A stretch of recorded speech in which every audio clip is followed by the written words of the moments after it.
நானும் மணி மேக்னெட் ஆகணும். எனக்கும் பொருளாதாரம் நானும் ஈர்க்க வேண்டும். நெறைய எனக்கு பொருளாதாரம் வந்து சேரணும். பணம் நெறைய சம்பாரிக்கணும். பிசினஸ் பெரிய டெவலப் ஆகணும். நான் சம்பாரிக்கிற வேலைக்கு போயிட்டுருக்கேன். அதில நெறைய எனக்கு பதவி உயர்வு கிடைக்கணும். சம்பள உயர்வு நெறைய கிடைக்கும். இதெல்லாம் தேவைப்படுகிறதா? இந்த சில விஷயங்கள 3 டிப்ஸ ஃபாலோ பண்ணுங்க. நிச்சயமாக உங்களுக்கு அந்த நிலைக்கு நீங்க மாற ஆரம்பிப்பீங்க. நீங்க மணி மேக்னெட் எண்ணங்களை மாற்ற வேண்டும். நம்மளால முடியும். எப்படிங்க முடியும்? அதெல்லாம் கஷ்டம். அதெல்லாம் லக்கு வேணுங்க. அதெல்லாம் அதிர்ஷ்டம் வேணுங்க. அவங்களால தாங்க முடியும். நமக்கெல்லாம் எப்படிங்க அதெல்லாம்? இப்படின்ற எண்ணங்கள், சிந்தனைகள முதல்ல ரெகுலரா பண்ணிக்கிட்டே வாங்க. நிச்சயமாக நீங்கள் நல்ல ஒரு மணி மேக்னெட்டா மாறி விடுவீர்கள். இன்னும் நெறைய டெக்னிக்ஸ் இருக்குது. இத பத்தி தெரிஞ்சுக்கிறதுக்கு வீடியோல இருக்கக்கூடிய கான்டாக்ட் நம்பர் கான்டாக்ட் பண்ணுங்க. இதை பயன்படுத்திக் கொள்வோம். வாழ்க்கையில சூப்பரா சிறப்பாக வாழ ஆரம்பிப்போம். வாழ்க வளமுடன். நானும் மணி மேக்னெட் ஆகணும். எனக்கும் பொருளாதாரம் நானும் ஈர்க்க வேண்டும். நெறைய எனக்கு பொருளாதாரம் வந்து சேரணும். பணம் நெறைய சம்பாரிக்கணும். பிசினஸ் பெரிய டெவலப் ஆகணும். நான் சம்பாரிக்கிற வேலைக்கு போயிட்டுருக்கேன். அதில நெறைய எனக்கு பதவி உயர்வு கிடைக்கணும். சம்பள உயர்வு நெறைய கிடைக்கணும். இதெல்லாம் தேவைப்படுகிறதா? இந்த சில விஷயங்கள 3 டிப்ஸ ஃபாலோ பண்ணுங்க. நிச்சயமாக உங்களுக்கு அந்த நிலைக்கு நீங்க மாற ஆரம்பிப்பீங்க. நீங்க மணி மேக்னெட் ஆக ஆரம்பிப்பீங்க. சரிங்களா? வாழ்க வளமுடன். Healing hands education healing centre தங்களை அன்புடன் வரவேற்கிறது. நம்ம மணி மேக்னெட்டா மாறதுக்கு ஃபர்ஸ்ட் என்ன தெரியுமா பண்ணணும்? நமது எண்ணங்களை மாற்ற வேண்டும். நம்மளால முடியும். எப்படிங்க முடியும்? அதெல்லாம் கஷ்டம். அதெல்லாம் லக்கு வேணுங்க. அதெல்லாம் அதிர்ஷ்டம் வேணுங்க. அவங்களால தாங்க முடியும். நமக்கெல்லாம் எப்படிங்க அதெல்லாம்? இப்படின்ற எண்ணங்கள், சிந்தனைகள முதல்ல ஸ்டாப் பண்ணுங்க. எஸ் என்னால முடியும். இன்னைக்கு இருக்கிற நிதர்சன வாழ்க்கைக்கு ரூ. 10க்கு ரூ. 50க்கே நான் வந்து அப்படி இப்படி போயிட்டு இருக்குங்க. எனக்கு ரூ. 100 கிடைக்கிறதே பெரிய விஷயமா இருக்கு. என்ன வேணாலும் இருந்துட்டு போட்டும்.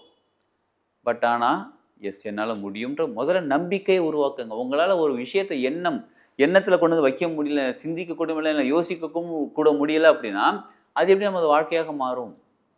சரிங்களா? முதல்ல அத மாத்துங்க. நல்லா கவனிச்சுக்கோங்க. ஃபர்ஸ்ட் பாயிண்ட் எண்ணம், உங்களுடைய உணர்வு இது 2மே சக்தியாக சேர்ந்து காந்தமாக நீங்க மாறுவீர்கள். நீங்க வந்து அட்ராக்ட் பண்ண ஆரம்பிப்பீங்க. அது என்ன எண்ணம் அப்புறம் உணர்வுன்னு சொல்லிட்டுன்னு கேட்குறீங்களா? சரி. இப்ப நான் வந்து எனக்கு வந்து இன்னைக்கு இப்ப ஆக்சுவலா வச்சுக்கோங்களேன். இன்னைக்கு எனக்கு ஒரு ரூ. 50,000 எனக்கு வேணும். சரி. எனக்கு எண்ணம் இருக்கு. சிந்தனை இருக்கு. நான் எனக்கு ரூ. 50,000 வேணும். நான் ஆஃபர்மேஷன் சொல்றேன். எனக்கு இன்னைக்கு ரூ. 50,000 கிடைச்சிட்டு இருக்கு. ஆஃபர்மேஷன் சொல்றேன். ஆனா என்னோட உணர்வு என்ன இருக்கு? அது எப்படி உனக்கு இந்த ரூ. 50,000 கிடைக்கும்? இன்னைக்கு எப்படி உனக்கு கிடைக்கும்? அதெல்லாம் கஷ்டம்ப்பா. அதெல்லாம் முடியாதுப்பா. அப்படின்னு என்னோட உணர்வு சொல்லுது. கண்ண மூடிட்டேன். உட்கார்ந்திருக்கிறேன். எனக்கு இன்னைக்கு ரூ. 50,000 வேணும். எனக்கு இன்னைக்கு ரூ. 50,000 கிடைச்சிட்டு இருக்கு. உள்ளுக்குள்ள இருந்து ஒருத்தர் பேசுறாரு. அது எப்படி கிடைக்கும்? அப்போ உணர்வு மாறுகிறது. இப்ப எப்ப உங்களுடைய எண்ணமும், உணர்வும் ஒரே நேர்கோட்டுல இருக்காங்களோ, அது உங்களுக்கு அது ஒரு புது சக்திய கிரியேட் பண்ணி உங்களுக்கு தேவையானத கொண்டு வந்து ஈர்த்து குடுத்துருவாங்க. அப்பதான் நீங்க மணி மேக்னெட்டா மாற முடியும். அப்ப முதல்ல நீங்க எண்ணம் வைக்கிறதுக்கு முன்னாடி உங்க உணர்வ மாத்துங்க. எஸ் எனக்கு அதாவது அந்த உணர்வுக்கு பேர் நம்பிக்கைன்னு வச்சுக்கலாமா? ஆமாப்பா எனக்கு கிடைக்கும். S it's possible. பிகாஸ் நான் நெறைய பேருக்கு நல்லது பண்ணியிருக்கேன். நெறைய விஷயம் நல்லது குடுத்துருக்கேன். அதாவது நீங்க வந்து ரூ. 5 செலவு பண்ணீங்கன்னா, ரூ. 5,000 செலவு பண்ணீங்கன்னா முக்கியம் கிடையாது. நல்லது செய்றதுக்கு. நீங்க குடுத்துருக்கீங்க. அதற்கு இப்போ உங்களுக்கு தேவை எவ்வளவோ அது உங்களுக்கு கிடைச்சிரும். கிடைச்சுக்கிட்டு இருக்கு. அந்த ஒரு நம்பிக்கைய உள்ளுக்குள்ள கொண்டு வாங்க. அப்ப உங்களுடைய உணர்வு பிளஸ் உங்களுடைய எண்ணம் இது 2ம் ஒரு புது சக்திய கிரியேட் பண்ணி, உங்களுக்கு தேவையான விஷயத்த அட்ராக்ட் பண்ணி கொண்டு வந்து குடுக்கும். நீங்க மணி மேக்னெட்டா மாறி விடுவீர்கள். இது எப்பயுமே இருக்கும். இத பத்தி டீட்டெயில்ஸ் தெரிஞ்சுக்கிறது, இத பத்தி கிளாஸ்லாம் நம்ம எடுத்துட்டு இருக்கோங்க. சரிங்களா? மிராக்கிள் மணி மேக்னெட் பயிற்சி வகுப்புகள் நடந்துகிட்டு இருக்கு. அத பத்தி நீங்க டீட்டெயில் தெரிஞ்சுக்கணும். நீங்க வீடியோல இருக்கக்கூடிய கான்டாக்ட் நம்பர் கான்டாக்ட் பண்ணுங்க. இல்லங்க நான் கிளாஸ்ல அப்புறமா அட்டெண்ட் பண்ணிக்கிறேன். இப்ப எனக்கு இமிடியேட்டா எனக்கு பணம் தேவைப்படுது. உங்களுடைய உணர்வையும், உங்களுடைய எண்ணம் 2மே ஒரே நேர்கோட்டில இருக்கட்டும். அது ஒரு சக்தி கிரியேட் பண்ணி உங்களுக்கு நீங்க அட்ராக்ட் பண்ண ஆரம்பிச்சுருவீங்க. மணி மேக்னெட்டா மாறிடுவீங்க. சரி இது ஒண்ணு. 2வது முதல்ல எப்போ உங்களுக்கு பணம் வந்தாலும் நன்றி சொல்லுங்க. இப்ப யாராவது ஒருத்தர் வந்து இப்ப நீங்க கடையில போய் குடுக்குறீங்க. ஒரு ரூ. 500 குடுத்து ஒரு பொருள் வாங்குறீங்க. மீதி ஒரு ரூ. 100 குடுக்குறாங்கன்னு வச்சுக்கோங்களேன். நன்றிப்பா இந்த ரூ. 100 திருப்பி குடுத்ததுக்கு. யாருக்கு? அவங்களுக்கும் நன்றி சொல்லுங்க. அந்த ரூ. 100 நீ என்கிட்ட வந்திருக்கிற. ரொம்ப நன்றிப்பா. என் கூட இருந்து நல்லபடியா மத்தவங்களுக்கும் ஹெல்ப் பண்ணுப்பான்னு சொல்லி அந்த ரூ. 100 நன்றி சொல்லுங்க. உங்களுக்கு யாராவது ஜிபே பண்றாங்களா? உங்களுக்கு அமௌண்ட் உங்க பேங்க் அக்கவுண்ட்ல வரும். உங்க சேலரி வருதா? உங்களுக்கு வர வேண்டிய இன்கம் வருதா? ஏதோ ஒண்ணு வருதா? பார்க்குறீங்கப்பா நன்றிப்பா. யாருக்கு? அந்த அமௌண்ட்டுக்கு பணத்துக்கு. நன்றிப்பா எனக்கு வந்திருக்கீங்க. சூப்பர். நீங்க எனக்கு லைஃப்ல நல்ல ஒரு டெவலப்மெண்ட் குடுக்குறதுக்காக நீங்க வந்திருக்கீங்க. வாங்க ஜாலியா இருக்கலாம்னு சொல்லி அவங்ககிட்ட நன்றி உணர்வோட சொல்லுங்க. நமக்கு அந்த நன்றி உணர்வு தாங்க ரொம்ப ரொம்ப முக்கியமானது. நெறைய இடத்துல நம்ம கேள்விப்பட்டிருக்கோம். நன்றி உணர்வோட எப்படி இருக்குதுன்னு. ஆனா இதான் நன்றி உணர்வோட இருக்கிறது. அதே மாரி காலையில ஏந்திரிச்ச உடனே கண்ண முழிக்கிறீங்களா? கண்ண முழிக்கிறதுக்கு முன்னாடி நல்லா கைகள மெதுவா இப்படி உரசிக்கோங்க. உரசிக்கிட்டு 2 கையும் இப்படி சேர்த்து வச்சு புத்தகம் திறக்கிற மாரி இப்படி திறந்து 2 கைகளையும் பார்த்து, நான் பணக்காரனா தான்ப்பா இருக்கிறேன். எது? நான் பணக்காரனாகத்தான் இருக்கிறேன். இருக்கிற நிலைமை ரூ. 5,000க்கே நம்ம கஷ்டப்பட்டுட்டு இருக்கோம். எங்கேருந்து பணக்காரனா இருக்கிறது? நான் பணக்காரனாகத்தான் இருக்கிறேன். கைய பார்த்து சொல்லிக்கிட்டே இருக்கீங்க. ஒரு 27 தடவை சொல்லிக்கிட்டே இருக்கீங்க. கையை பார்த்து நான் பணக்காரனாகத்தான் இருக்கிறேன், நான் பணக்காரனாகத்தான் இருக்கிறேன், பணக்காரனா இனிமே ஆயிடுவேன், ஏற்கனவே பணக்காரன் ஆயிட்டேன், இதெல்லாம் இல்லை, நான் பணக்காரனாகத்தான் இப்பவே இருக்கிறேன். இதை சொல்லிக்கிட்டே 27 தடவை சொல்லுங்க. சொல்லிட்டு அதுக்கப்புறம் அந்த 2 கை மெதுவாக உரசி அந்த சக்தி நீங்கள் எனர்ஜி கொடுத்துருக்கீங்களா கையை பார்த்து, அந்த எனர்ஜி அப்படியே கண்ணில் வைங்க, இப்படி கண்ணில் வச்சுக்கோங்க. கண்ணில் வச்சுட்டு அந்த கண்ணு வழியாக அந்த சக்தி உங்களுக்கு உள்ளே போய் உங்களுக்கு உடம்பு ஃபுல்லாக போய் சேருது. உங்கள் ஆறா எனர்ஜி பாடி அப்படியே முழுதும் மாறுகிறது. You are attracting what actually you need you want. உங்களுக்கு என்ன தேவைப்படுகிறதோ அதை நீங்கள் அட்ராக்ட் பண்ண ஆரம்பிக்கிறீங்க. உங்கள் எனர்ஜி பாடி மாறுகிறது. இதை தினமும் செய்யுங்க. அடுத்தது இன்னொரு முக்கியமான விஷயம், வெள்ளிக்கிழமை அன்னைக்கு பாயாசம் அல்லது சக்கரை பொங்கல். எங்களுக்கு ஏற்கனவே சுகர் இருக்குது, ஏற்கனவே 400-500 இருக்குது சுகர், இதில் போய் பாயாசம் சக்கரை பொங்கல்லாம் கேட்குறீங்கன்னா, நான் உங்களை வந்து 1/2 கிலோ செஞ்சு அப்படியே முழுசாக சாப்பிடுங்கன்னு சொல்லலை. சின்ன பீஸ் கொஞ்சமாக போதும்.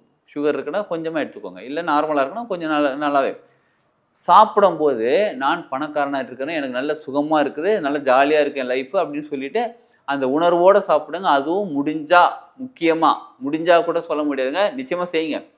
சாமிக்கு பிரசாதமாக படைச்சிட்டு அதுக்கப்புறம் அந்த வெள்ளிக்கிழமை அன்னைக்கு காலையில் சாமிக்கு பிரசாதமாக படைச்சிட்டு, அதுவும் எப்போனா 6 to 7 சுக்கரவரில் செய்யுங்க. இதை படைச்சிட்டு அதுக்கப்புறம் கொஞ்சமாக எடுத்து சாப்பிடுங்க. சாப்பிட்டுட்டு அதுக்கப்புறமா எங்கே போனாலுமே நீங்கள் அந்த இடத்துக்கு எங்கே போகிறீங்களோ அதை அப்படியே ரெகுலராக ஃபாலோ பண்ணிட்டாங்க. இப்போ ஒரு கோயில் போகிறீங்க, அது கியூ இருக்குன்னா அந்த கியூவை ஃபாலோ பண்ணுங்கள். நிறைய பேர் என்ன தெரியுமா பண்ணாங்க, குடு ஓடி வராங்க. ஓடி வந்து எல்லாருக்கும் வேலை இருக்குங்க, அவங்களுக்கு என்னமோ அவங்கள மட்டும் தான் அவசரமாக இருக்கும், குடுன்னு ஓடி வந்து அப்படி குறுக்க போது சாமி ஹவாரிப்பா கடவுளே நல்லா இருக்கியா, ஓகேப்பா எனக்கு கொஞ்சம் பார்த்து கம்மிச்சு அப்படியே கிடக்கிறவங்க ஓடிடுறாங்க. நீங்கள் யூடியூப்பில் இப்போ நமக்கு தெரிஞ்ச பெரிய பணக்காரர் ஒருத்தர் இருக்கார், அவர் வந்து அம்பானின்னு தெரியுதுனால யூடியூப்பில் போட்டு பாருங்கள். அவர் கோயில் போனால் கூட அந்த கியூ வரிசையில் நிற்கிறது. அவர் பெரிய கோடீஸ்வரர் தான், அவர் கடகடம் உள்ளெல்லாம் போகிறதில்ல. அவர் போனாலே நல்ல மதிப்பு எல்லாமே இருக்குது, இல்லைன்னு சொல்லலை. இருந்தாலும் அந்த ஒரு ப்ராசஸை கரெக்டாக ஃபாலோ பண்ணி போவார். ஆனால் நம்ம என்ன பண்ணுறோம், ஒரு கோயில் போனால் கூட கடகடன் உள்ளே போயிட்டு அப்படியே ஹாய் ஓகே இயர் அப்படின்னு சொல்லி நம்ம போட்டு கிளம்புறோம். அந்த மாதிரி இல்லாமல் அந்த எந்த இடத்துக்கு போனாலும் அங்கே என்ன ப்ரொசீஜரோ அதை கரெக்டாக ஃபாலோ பண்ணி போங்க. இப்போ இந்த இடத்துல நம்ம ஒரு ஒழுக்கத்தை ஃபாலோ பண்ணுறோமா, நமக்கு அந்த பொருளாதாரம் அட்ராக்ட் ஆகும். இதுக்கும் அதுக்கு என்ன சம்மந்தம்னு கேட்குறீங்களா, எல்லாத்துக்குமே சம்மந்தம் இருக்குது, நமக்கு தான் தெரிய மாட்டேங்குது. இதுக்கும் அதுக்கும் சம்மந்தம் இல்லை நம்ம நினச்சிட்டு இருக்கிறோம். எல்லாத்துக்குமே சம்மந்தம் இருக்குது, சரிங்களா? அப்போ ஃபர்ஸ்ட் என்ன பண்ணுங்கள், உங்களுடைய எண்ணம் உங்களுடைய உணர்வு ரெண்டுத்தையும் ஒரே நேர்கோட்டில் வைக்கிறீங்க.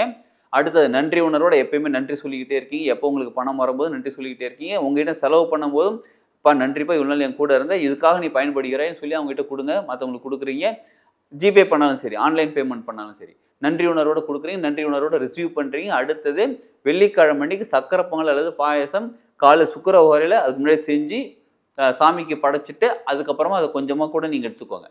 அது என்னங்க சக்கரை பொங்கல் பாயசம் மட்டும் சொல்கிறீங்க, வெல்லம் போட்டு பாயசம் மட்டும் சொல்கிறீங்கன்னு கேட்குறீங்களா? பணம் ஈர்க்கும் உணவுனாலே சக்கரை பொங்கல் பாயசம் தாங்க. அப்போ எல்லா ஊர்லேயும் அந்த மாதிரி செஞ்சுட்டு இருக்காங்களா? எல்லா ஊர்லேயும் கிடையாதுங்க. நீங்கள் அந்தந்த ஸ்டேட்டுக்கு தகுந்த மாதிரி போனீங்கன்னா, நார்த் எல்லாம் போனீங்கன்னா நிச்சயமாக அவங்க ஸ்வீட் நிறையா வச்சுருப்பாங்க. அவங்களுக்கு மட்டும் சுகர்லாம் வரமாட்டாங்குதே அப்படிலாம் இல்லைங்க. நம்ம அந்த சுகர்ன்ற கதையை விட்டுருங்க. எல்லாருமே ஸ்வீட் சாப்பிட்றாங்க. நீங்கள் சாதாரண சின்ன ஃபங்க்ஷன் வச்சா கூட அவங்க நிறைய ஸ்வீட் வச்சுருப்பாங்க. ரீசெண்டாக ஒரு கல்யாணத்துக்கு போயிருந்தாங்க, நார்த் இந்தியனோட கல்யாணத்துக்கு போயிருந்தாங்க. நம்ம ஸ்டூடெண்ட் தான் அவங்க, கல்யாணத்துக்கு போயிருந்தாங்க. அங்கே போனால் இந்த பஃபே தான் வச்சுருக்காங்க. உணவு வகைகள் வந்து ஒரு 15 இருக்குன்னு வச்சுக்கோங்களேன், ஸ்வீட் வகைகள் ஒரு 15 இருக்குது. நம்ம நார்மலாக என்ன பண்ணுவோம், ஒரு ரசகுல்லா, குலோப் ஜாமுன் இந்த மாதிரி ஏதோ ஒன்று 2, 3, 4, 5 வச்சுருப்போம். அவங்க வந்து 15 வகையான ஸ்வீட் வச்சுருக்காங்க. என்னங்க எப்படின்னு கேட்டால், எங்களோட கல்யாணம் இப்படி தாங்க இருக்கும், ஸ்வீட்டில் தாங்க ஸ்டார்ட் பண்ணுவோம், ஸ்வீட்டில் தான் முடிப்போன்றாங்க. அது நல்லா கவனித்து பார்த்தீங்கன்னா நல்ல ஒரு பெரிய லெவலில் இருக்காங்க, நல்ல ஒரு பொருளாதாரத்தில் பெரிய லெவலில் இருக்காங்க. ஸ்வீட்டுங்கிறது இனிப்புங்கிறது அவ்வளோ முக்கியமானது.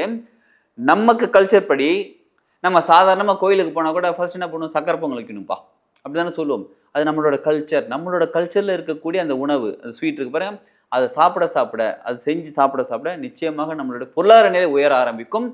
நம்ம கல்ச்சர் படி இருக்கக்கூடிய அந்த பணத்தை ஈர்க்கும் உணவை நம்ம அதுக்கு டெய்லி சாப்பிடலாமான்னு கேட்குறீங்களா? டெய்லியெல்லாம் வேண்டாங்க.